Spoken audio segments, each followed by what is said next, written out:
131, um salmo belíssimo.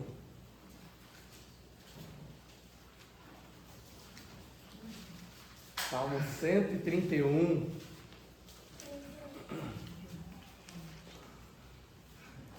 E dentro do livro dos Salmos, irmãos, nós temos uma coleção, né?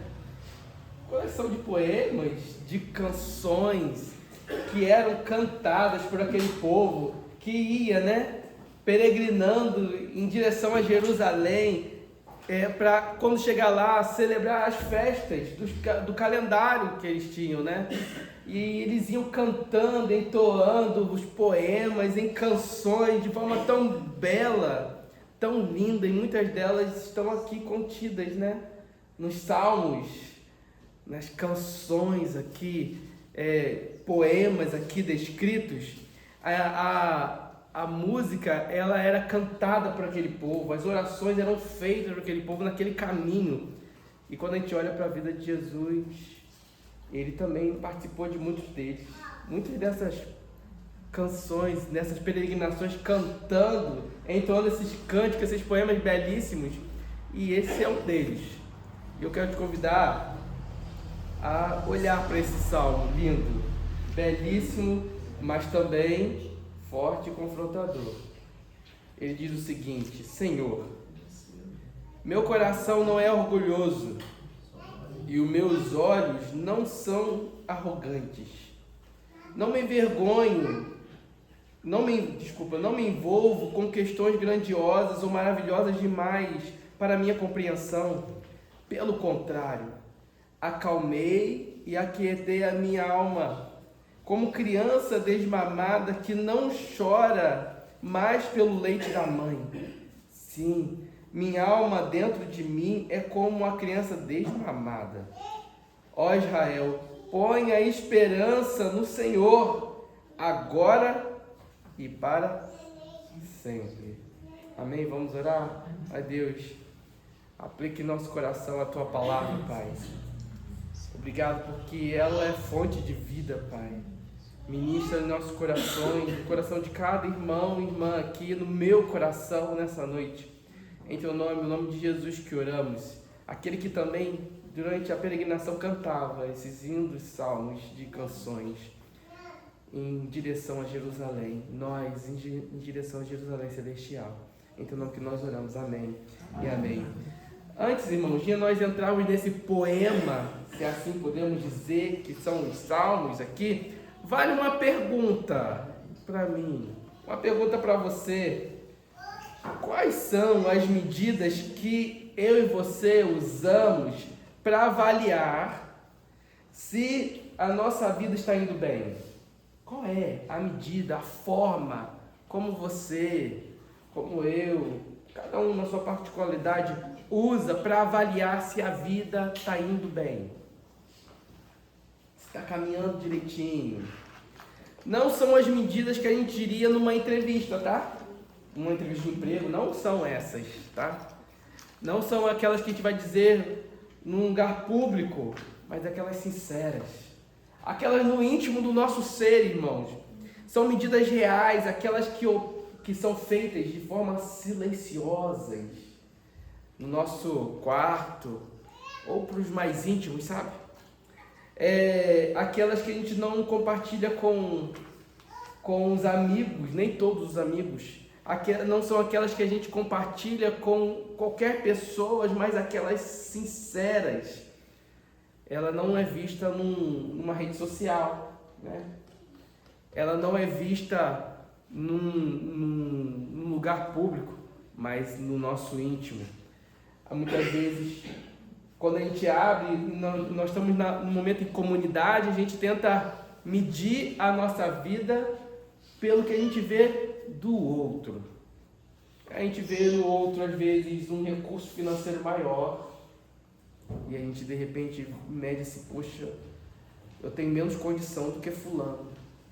Às vezes a gente mede a nossa vida, meus irmãos, pelo poder. Nossa, fulano é chefe lá naquele trabalho dele, né? Nossa, é chefia lá no posto, ou naquele lugar, naquela empresa ou naquele comércio. Nossa, eu sou tão aqui um Zé Ninguém. Às vezes a gente mede pela posição do outro ou pela influência. Não, fulano, se eu falar com fulano, as coisas resolvem. Só falar, só ligar ou chamar fulano, ele resolve tudo para mim. Nossa, eu não sou nada, não conheço, não tenho contato. Quem sou eu? Ou a gente mede as coisas pela beleza. Fulano é tão bonito, né? Nossa, eu sou tão esquisito. Nossa, meu olho é grande demais, meu nariz é meio tortinho aqui e tal. E a gente fica medindo a nossa vida, nosso projeto de vida, o nosso interior, pelo que a gente vê esteticamente das outras pessoas. Cada uma dessas áreas tem seus próprios critérios, irmãos. Cada um tem seu jeito próprio.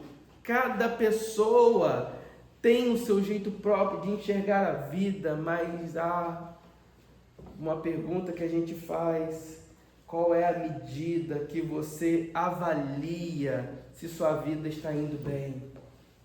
Nas coisas desse mundo, as coisas celestiais.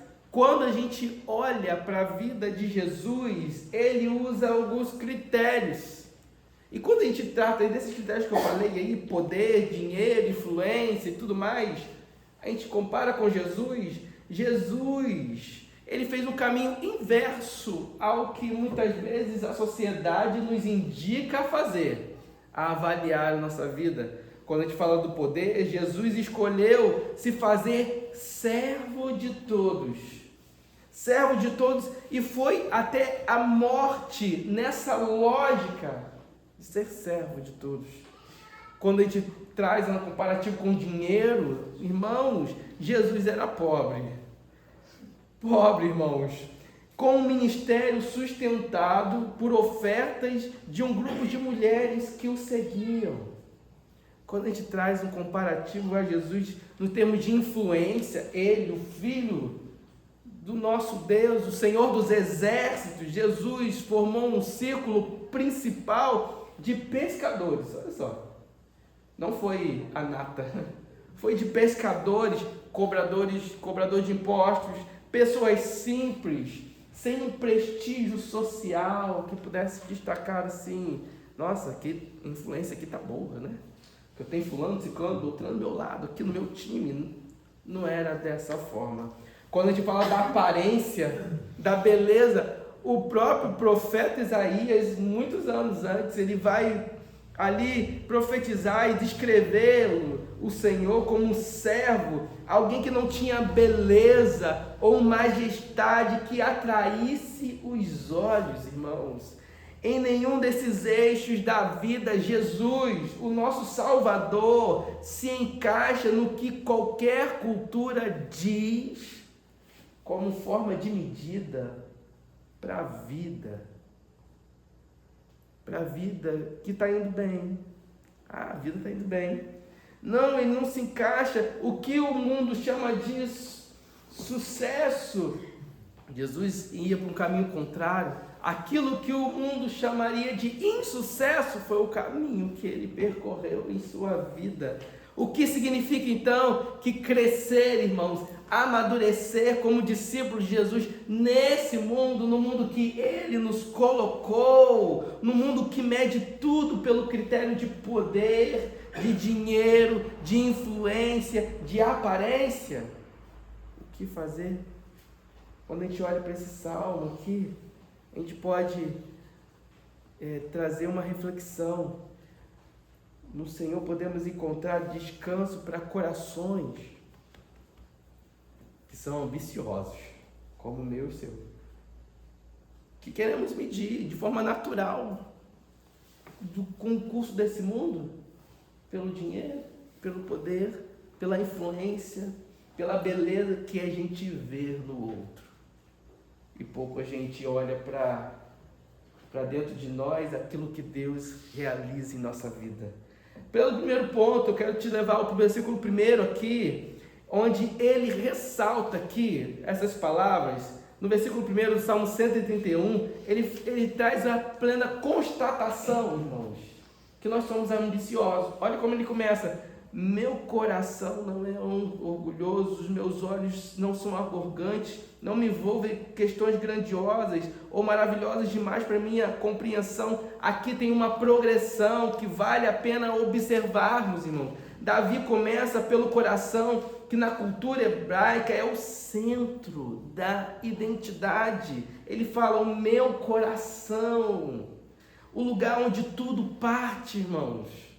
Os sentimentos partem, as ambições partem. Depois ele passa os olhos dele para revelar o que a pessoa cobiça e compara.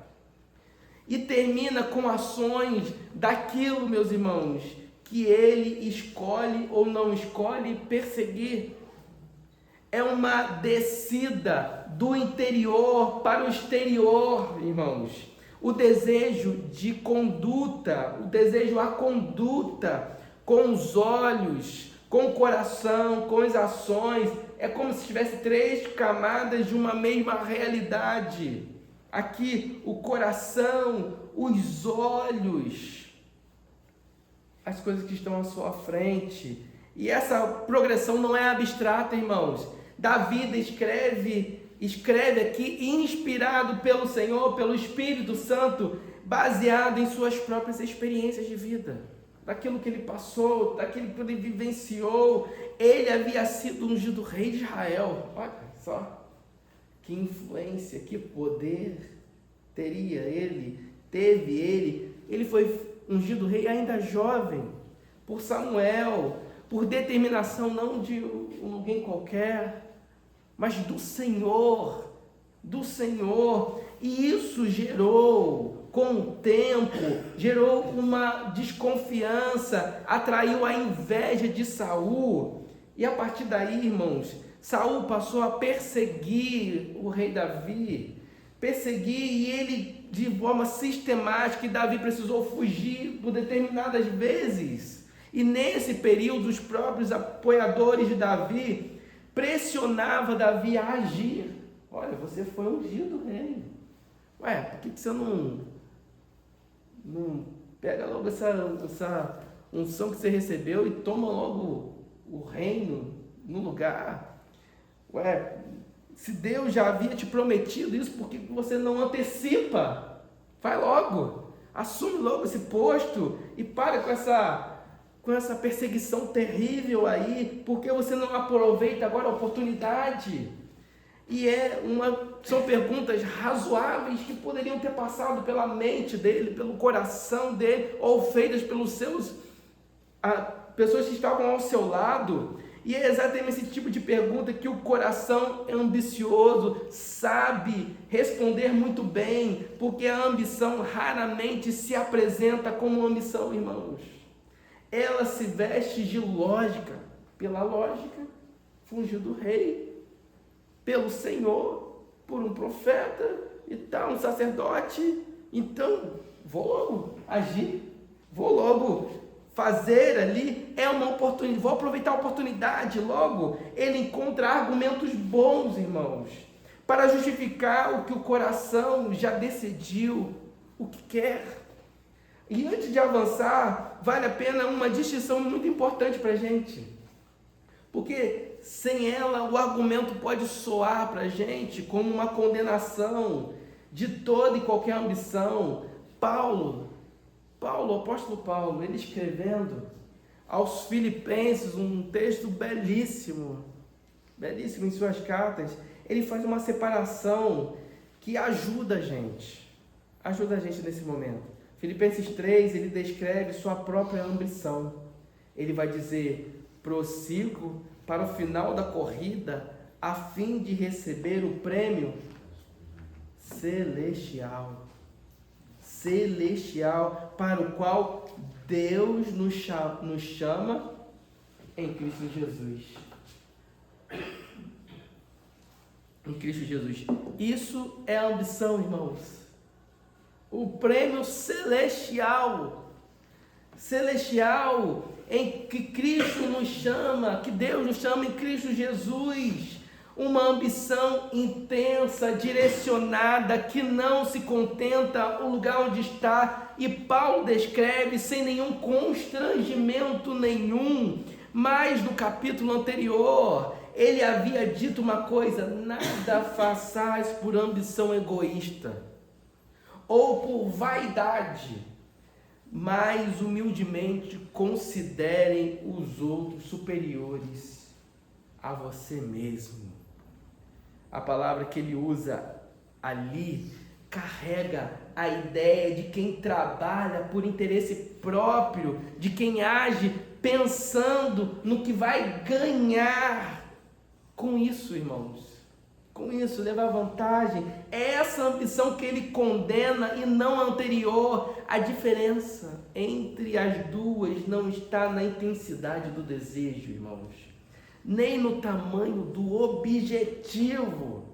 Está no foco dela. A aspiração legítima, ela tem Deus como horizonte. Deus como horizonte, ela cresce dentro de uma vocação que Ele nos dá e serve a algo do que quem a carrega. Ela serve a algo maior do que quem a carrega, irmãos. A ambição egoísta, ela tem um foco nela mesma. Ela é focada em si, no próprio eu, no meu prazer. Inclusive, ela acredita em si mesmo e por isso ela acredita que ela pode e consegue tudo.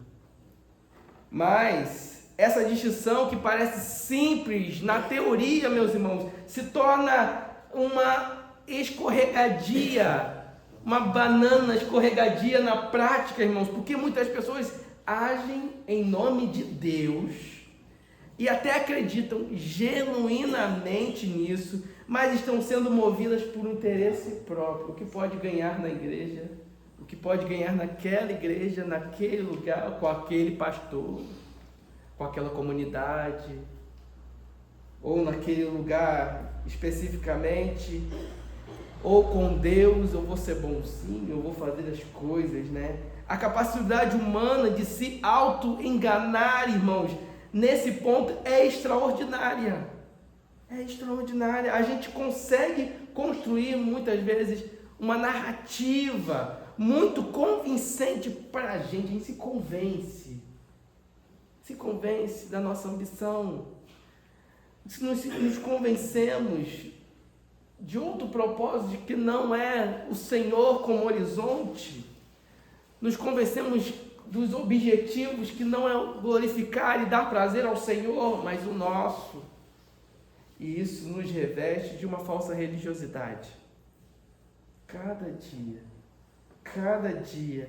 E não por acaso que o Salmo 130, o Salmo anterior um pouquinho, é um poema imediatamente anterior que estamos estudando, e é uma oração de Davi, sobre exatamente isso, sobre reconhecer diante de Deus as próprias más intenções, os próprios erros, a própria incapacidade de se conhecer completamente.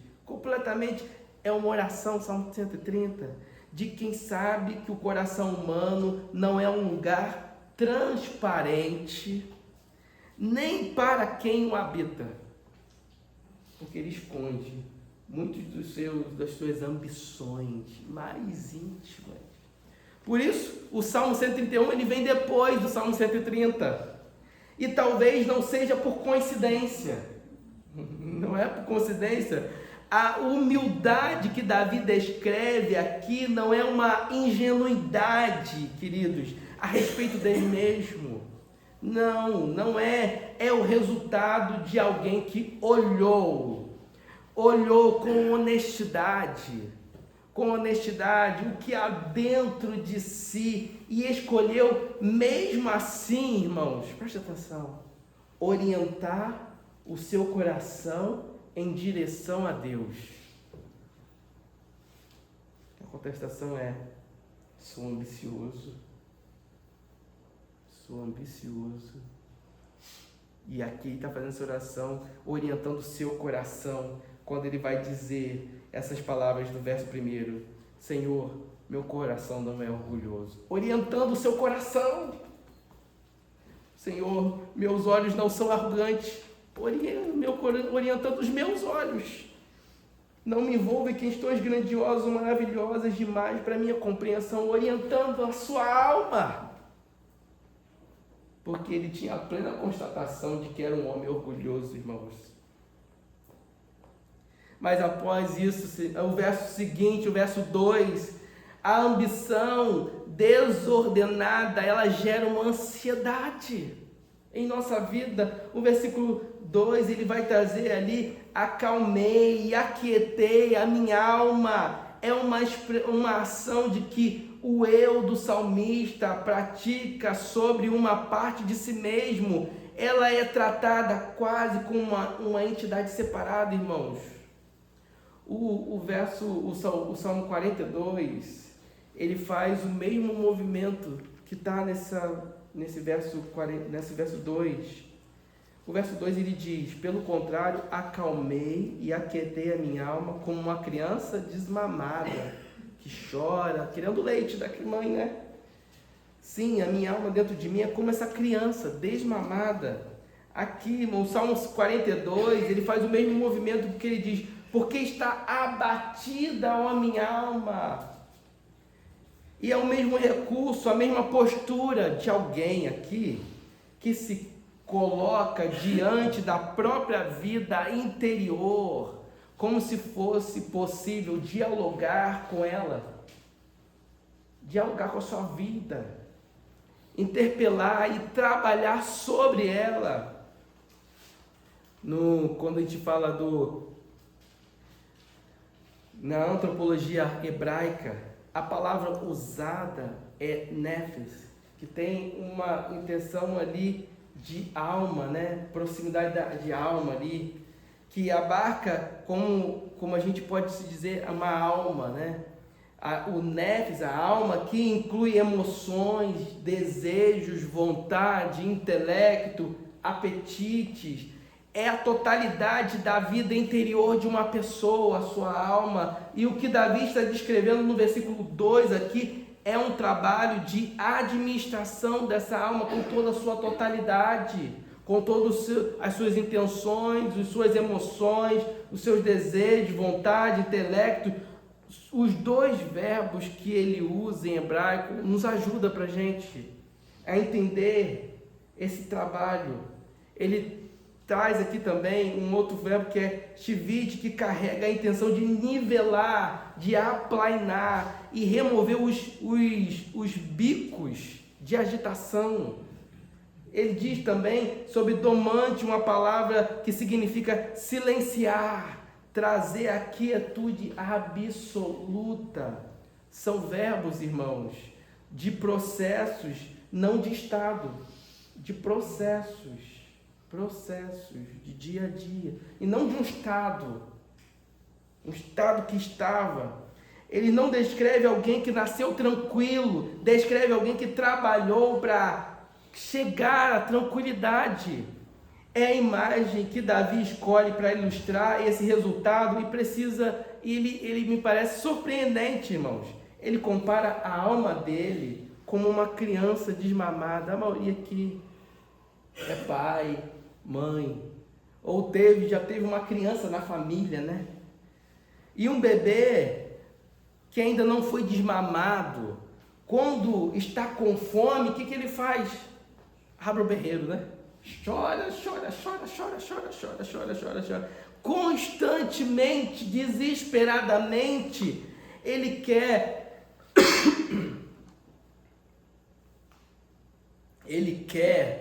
a satisfação imediata no colo, no seio, no leite da mãe que o alimenta e onde ele tem a saciedade imediata preenchida, irmãos. Um bebê que ainda não foi desmamado, ele vai chorar, ele vai querer, ele vai desejar até que seja saciado. A relação da mãe é real, mas está mediada pela necessidade de uma coisa específica, irmão. A criança não está errada em querer o leite. Ela deseja, ela tem fome, ela tem sede, mas ela ainda não aprendeu a estar com a mãe de outro modo. A mãe para ela é sinal de saciedade, plena saciedade. Plena saciedade. Já a criança desmamada é diferente, aquela que já está com uns 2, 3 anos, já come a comidinha ali e tal, é diferente. Ela já foi saciada, irmãos. Ela já foi saciada, já passou pelo processo de aprender que pode estar no colo da mãe, no colo da sua mãe, aqui, sem precisar do seio dela, sem precisar do leite que ela pode oferecer a ele. A criança está ali por desejo de proximidade, de companhia, de amor, irmãos. De amor que ela tem, que ela sente no colo da mãe, e não por dependência de uma satisfação imediata que antes tinha. Há aqui uma qualidade diferente. Ela quer desfrutar da presença da mãe, do colo da mãe, do amor da mãe. Davi, irmãos, ele está dizendo para mim, para você, que sua relação, que a nossa relação com Deus chegou a esse ponto, que o desejo de estar diante de Deus não está mais condicionado a receber algo específico em troca, uma barganha, uma ambição, eu recebo para ficar tal coisa, mas é uma das afirmações mais maduras que ele faz aqui, que um ser humano pode fazer diante de Deus. E o desmame não é um evento, irmãos. Quando tem uma criança, você pode ver, é um processo, é cada dia, né? Vai introduzindo, né? Uma comida diferente, um gostinho diferente, uma textura diferente. Ela vai aprendendo de forma progressiva que a mãe continua sendo a mãe dela, a mãe daquela criança, mesmo quando o leite não vem. Mesmo quando o leite pode ter secado, irmãos. A quietude que Davi descreve não foi conquistada numa manhã qualquer de oração, especificamente uma oração intensa que poderia ter sido feita, é fruto de uma reconfiguração gradual do seu desejo, de um trabalho paciente sobre a sua alma. A sua alma, irmãos. A profundidade da sua alma. E aqui o Salmo toca algo que precisamos de redescobrir, irmãos, por um outro caminho, que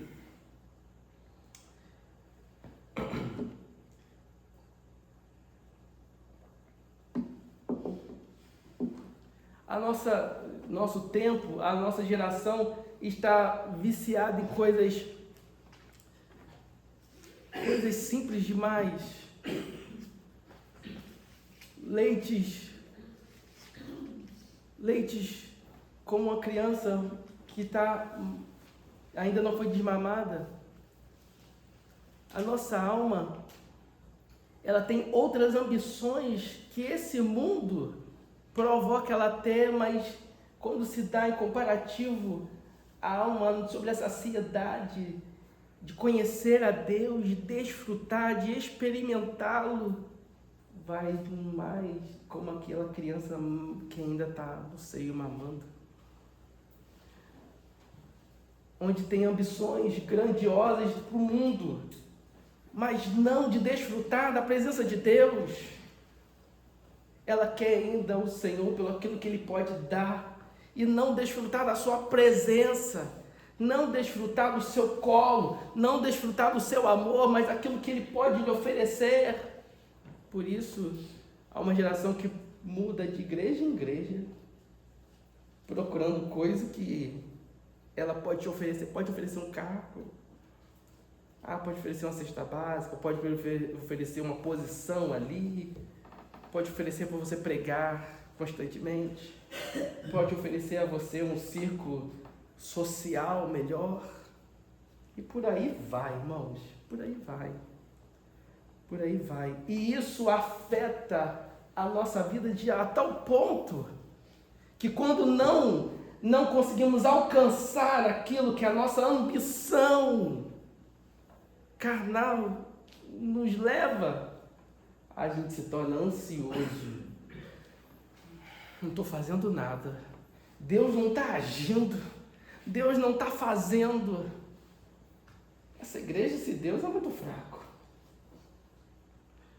A gente fica inquieto, ansioso, irmãos, vivendo numa postura de um coração altivo pelo que pode ganhar e não daquilo que pode desfrutar na presença, no amor que o Senhor pode oferecer aos seus filhos. Aos seus filhos. Por isso, meus irmãos, viva uma vida não com ambições desse mundo, que te empurra para uma vida de ansiedade pelo que você pode receber, mas viva uma vida que possa desfrutar da presença do Senhor constante, como aquela criança que já foi desmamada, que corre para a presença da sua mãe, porque nela encontra a segurança para a sua vida, a esperança para a sua vida, o colo em sua vida, o colo para a sua alma, que possa estar feliz ou abatida. Porque estás abatida, minha alma, porque te perturbas dentro de mim. Espera em Deus. Esse esperar é aquele desfrutar dessa presença, desse colo, sabe? Desse colo que a mãe dá para um bebê que já foi desmamado. Mas, meus irmãos, o versículo 3, logo em seguida, desse salmo pequeno, ele traz aqui, antes ele está falando do eu, agora ele traz uma mudança, tá? Para aqueles, vamos na língua portuguesa aí, ele traz agora uma mudança na pessoa que ele trata, né? O terceiro versículo, ele traz uma virada que merece a nossa atenção aqui. Durante os 2 versículos, ele fala na primeira pessoa, o meu coração, os meus olhos, a minha alma. Era um salmo, acho que você vai concordar, intimamente pessoal. Tem um tom pessoal, os 2 primeiros versículos. E então, aqui agora, no verso 3, no final, ele traz aqui algo extraordinário para a gente. Ele vira o rosto para Israel inteiro e diz a ele: Israel, povo, põe a sua esperança não nas suas ambições, não nos seus desejos, não nos seus amores, não nas suas percepções, mas no Senhor. E ele continua, ele diz: agora e para sempre. Não aqui você não pode constatar que é uma mudança brusca que ele está fazendo do eu para um coletivo. Aqui é uma consequência lógica do que veio antes, irmãos. A palavra aqui, traduzido para esperança, carrega o peso que a tradução sugere. Ao longo do Antigo Testamento, ela aparece, esperança aparece com contextos distintos. Às vezes esperança aparece como espera no Antigo Testamento. Às vezes a esperança aparece como confiança. E essa variação aqui não é uma imprecisão daqueles que traduziram os textos bíblicos. ela é um reflexo de uma palavra que engloba simultaneamente e aguarda e anseia o permanecer no Senhor, esperançoso por Ele, de desfrutar da sua presença para sempre. Sempre, irmãos. É uma esperança que não é passiva, de braços cruzados, sentada, sem movimento. É uma confiança firme, ativa no caráter, crendo no caráter e nas promessas de Deus, a postura de quem sabe em quem depositou o peso da própria vida. Como aquela criança já desmamada, quando perde seu pai de vista, ela procura e quando encontra, corre para o seu colo e para o seu abraço. É desfrutar desse abraço ininterruptamente, para todo sempre. Para todo sempre. E é exatamente isso que conecta esse versículo com o restante do Salmo. Davi não convida Israel a uma esperança abstrata, descolada do que ele próprio viveu, irmãos. Ele convida, ele chama Israel a fazer o que ele aprendeu a fazer: depositar o peso da sua existência, e no Senhor, em vez de carregar sozinho, em vez de carregar sozinho a mochila da sua existência, de forma como levando-a sozinho as suas ambições, como o curso desse mundo, as suas comparações com o que o mundo diz que é certo, correto, bonito e poderoso, e as suas ansiedades. Eu não tenho ainda, eu não conquistei ainda, eu não sou assim ainda, eu não tenho ainda. A alma aquietada não fica quieta apenas em si mesmo, ela transborda da mesma forma que a ansiedade é contagiante, irmãos. O descanso genuíno no colo do Pai, do Senhor, também ela é, meus irmãos. Podemos encontrar quietude no colo do Pai, quem aprendeu a descansar no Senhor, no nosso Deus Todo-Poderoso, tem algo a oferecer às pessoas ao seu redor, que conhecem o colo, que conhecem um lugar, que conhecem um Deus,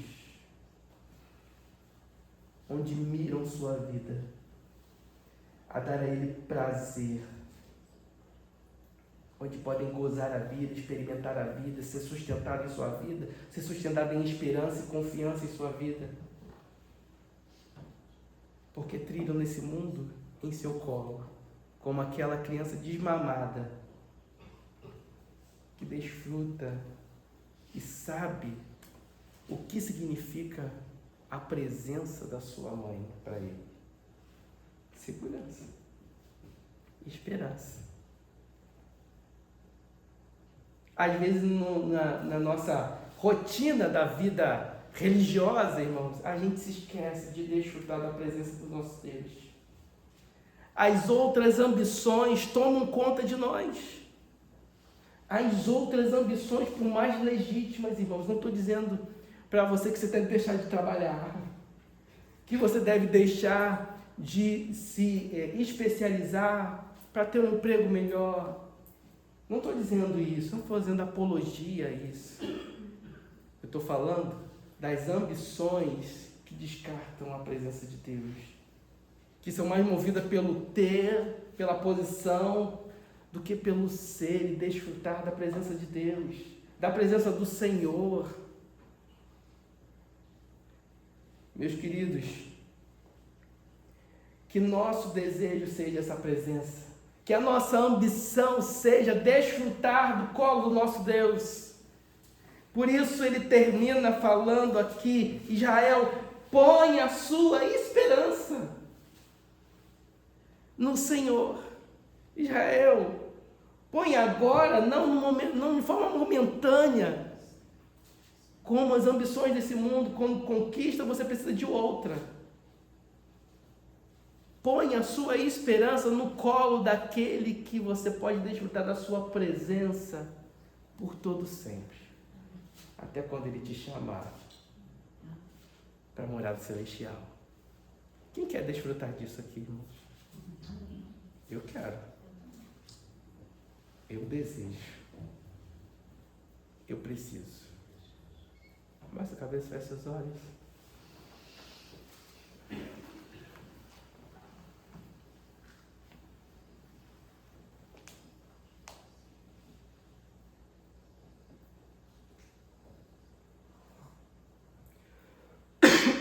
A Deus.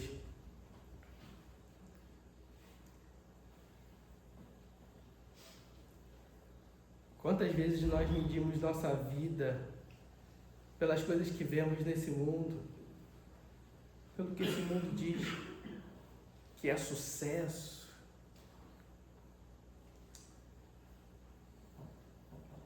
E às vezes esquecemos, o nosso coração não esquece.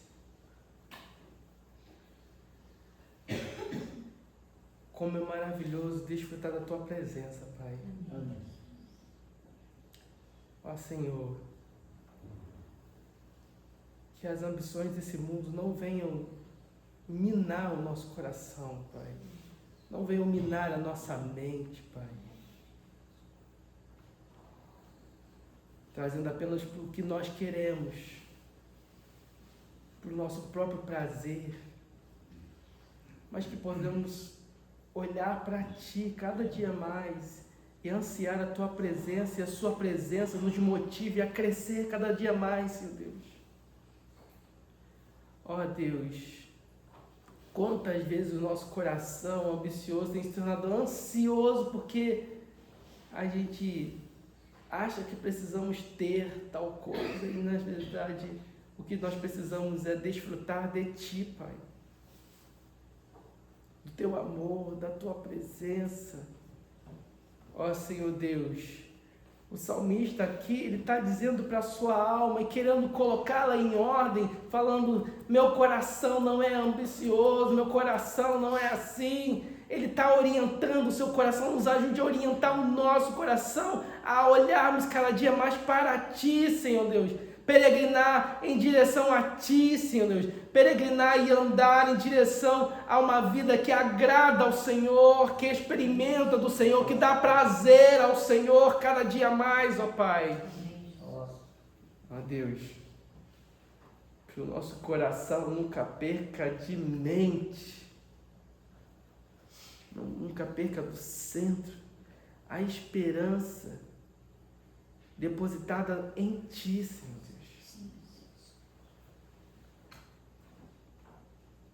Que a esperança depositada em Ti, ela é para todo sempre, Pai. Nos ajude a mim e meus irmãos, Pai. É a oração que fazemos em nome do Senhor Jesus. Amém. Amém. E amém.